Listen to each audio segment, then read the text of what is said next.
They thought Rusty had just found where the crumbs fell. They didn't realize what he was actually tracking. 6 days. That's how long Rusty, the family's 6-year-old golden retriever, had been stationed beside baby Ellis's high chair at every single meal, refusing to move even when called for his own dinner across the kitchen. Priyanka Delacroix Ose laughed about it at first. He's finally figured out the good seat in the house, she told her mother-in-law, watching Rusty sit perfectly upright beside the tray, nose angled up toward 8-month-old Ellis with an attentiveness that looked from a distance almost comical.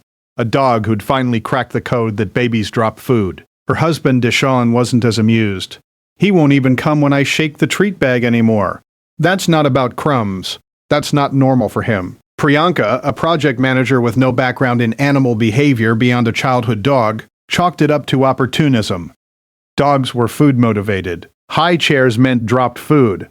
The math seemed obvious enough that she didn't look for a second explanation. She started closing the baby gate at mealtimes just to get Rusty to eat his own dinner, and he'd whine at the gate the entire time, eyes fixed on the kitchen, until she let him back through. By day 3, Rusty had started doing something new.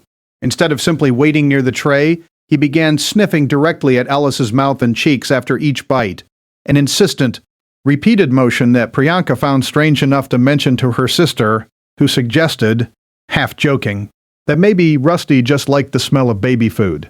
That tracks, Priyanka said, relieved to have an explanation that didn't require more thought. Sweet potato probably smells amazing to a dog. They introduced a new food that week, a pureed lentil and rice blend Ellis's pediatrician had cleared as a next-stage protein source. Rusty's behavior sharpened the moment the spoon came out. He wouldn't just sit near the chair anymore, he'd position his body directly between Ellis and Priyanka, an unusual blocking stance she'd never seen him take, refusing to let her bring the spoon to the tray without pushing his head into the path first.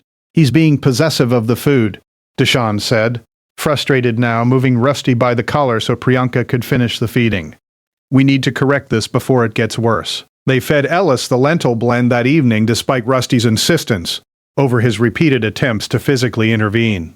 20 minutes later, small hives began blooming across Ellis's cheeks and neck, faint at first, easy to miss under the kitchen's warm light, then spreading with a speed that turned Priyanka's stomach cold.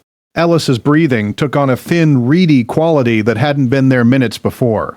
The emergency room physician moved fast once she saw the hives paired with the breathing change. This is a developing allergic reaction, she said, already administering treatment. Lentils and legumes cross-react more often than people realize, especially in infants building their food tolerance. Reactions like this can escalate quickly. We caught this one early enough that it didn't progress further. But this is exactly the kind of thing that turns serious fast. Priyanka sat in the exam room replaying 6 days in her head. Rusty's refusal to leave the high chair. Not opportunism, but a dog tracking a scent signature building meal over meal as Ellis's system reacted subtly to something in his new foods. The sniffing at Ellis's cheeks after each bite. Not a fondness for baby food smell, but active monitoring for a chemical change Rusty could detect before any hive had surfaced. The blocking stance in front of the spoon that night, not possessiveness. A warning delivered the only way a dog has available, ignored right up until it was almost too late to matter. They keep a strict food log now, and Rusty still sits beside the high chair at every meal.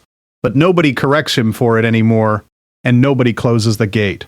Priyanka watches his nose these days the way she used to watch the clock, and when he leans in close after a new bite, she waits spoon down until he pulls back on his own and settles, calm, satisfied that whatever he was checking for isn't there this time.